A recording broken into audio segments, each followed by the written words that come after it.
Okay. Anil గారు, ఇంకో question అండి. ఇది బుక్ మై షోకి సంబంధించి ఒక ఆర్డర్ తీసుకొచ్చారు. అవునండి. నెగెటివ్ రివ్యూస్ అని, లేకపోతే అవును. కామెంట్స్, రేటింగ్స్ అని చెప్పేసి. అవును. దానిపైన మీ రియాక్షన్ ఏంటండి? ఎంతవరకు ఉపయోగపడుతుంది అనుకుంటారు? చాలా ఎంత డ్యామేజ్ అయింది ఇంతకు ముందు? చాలా ఉపయోగపడుతుందండి. ఇందులో నాకు పర్సనల్‌గా జరిగింది చెబుతానండి. బుక్ మై షో అనే యాప్ ఆర్ ఎనీ యాప్ అండి. ఒక ప్రొడ్యూసర్ గాని, ఒక డైరెక్టర్ గాని కష్టపడి విత్ ఆల్ ద ఆర్టిస్ట్స్ ఒక సినిమా చేస్తున్నాం. చేసినప్పుడు దాన్ని ఫస్ట్ రేంజ్‌లో రావాలంటే డబ్బులు కట్టాలి. దానికి లైకులు కొట్టాలంటే డబ్బులు కట్టాలి.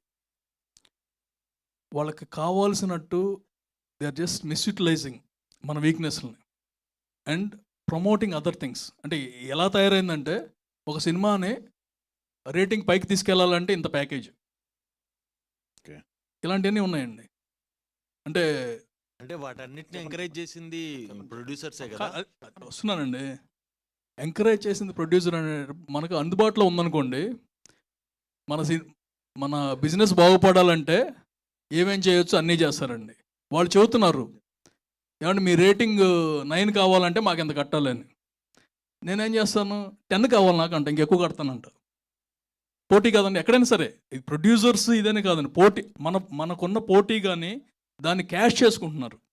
అండ్ మేమందరం కలిసి, ఇప్పుడు ప్రొడ్యూసర్ అన్నారు కదా, మేము చేసిన తప్పు మాకు తెలిసి అందరం కలిసి గిల్డ్లో వాళ్ళని పిలిచామండి. పిలిచి ఒక రిక్వెస్ట్గా అడిగాం, అవి తీసేయండి, దానివల్ల ఇంపాక్ట్ పడుతుంది, ఒకళ్ళ మీద ఒకళ్ళు ఇచ్చేసుకుంటున్నారు, అందరు డబ్బులు నాశనం చేసుకుంటున్నారని. ఎందుకంటే రియల్ రేటింగ్స్ కాదు, రియల్ అంటే ఇట్స్ ఆర్గానిక్ వే అంటే కాదు, మేము చేయమన్నారు.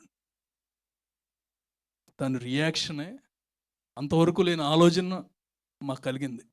అంటే మా విశ్వాళ్ళ టీం అందరూ కూడా వాట్ దే డిడ్ ఇస్, ఇది కాదు, ఎవరెవరు ఉన్నారు దీన్ని ఆపటానికి. అండ్ మెగాస్టార్ గారి సినిమాకి వి స్టార్టెడ్. రేపు మన సినిమాతో కూడా ఇది ఉంటుంది. అన్ని సినిమా ఆటోమేటిక్గా అయిపోతుందండి. అంటే ఆర్గానిక్గా ఉంటే బాగానే ఉంటుందండి. ఇప్పుడు ఒక రివ్యూ అంటే కనుక యువర్ పర్సనల్ ఒపీనియన్ అది పెడతారు. బట్ అక్కడ ఏమవుతుంది, ఒక ప్యాకేజ్ ఇచ్చేసి దీన్ని ఇంత పెంచుదాం అంత పెంచుదాం, దోస్ ఆర్ ఆల్ అనెథికల్ అనలేం, కానీ వాళ్ళకి అది బిజినెస్. మన బిజినెస్ మీద ఇంపాక్ట్ అవుతుంది కాబట్టి మేము తెచ్చుకున్నామండి. వాళ్ళ బిజినెస్ని తప్పట్లో వాళ్ళు ఏదైనా చేసుకోవచ్చు, అదే అన్నారు, ఇది మా బిజినెస్, వి కాంట్ స్టాప్ అని. అరే మీ బిజినెస్ అంతా మా మీదగా ఆధారపడింది.